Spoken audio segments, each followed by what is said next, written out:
tanawa tungod sa 3 ka hektaryang yuta, tungod sa 1 ka hektaryang yuta, nipatay ka og igsuon pagid nimo tungod ra ang abutang o pagkadako nga binuang. Sultian ko ikaw, walay killer mag-adto sa gingharian sa langit. Repent aron ikaw pagaluwason sa Dios. Abi mo gud nato nga pag kita daghang kwarta, daghang yuta aning kalibutan na, ang atong kinabuhi is valuable na, importante na kaayo.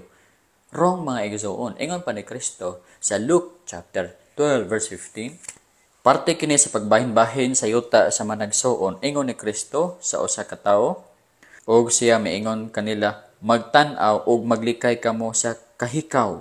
Kahikaw meaning kalaug, greed.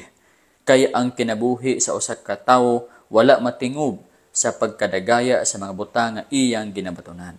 Wala matingob meaning dili mahimong tibuok, meaning dili mahimong whole, o baka wala diha sa pagkadagaya sa daghan nimo nga bahandi.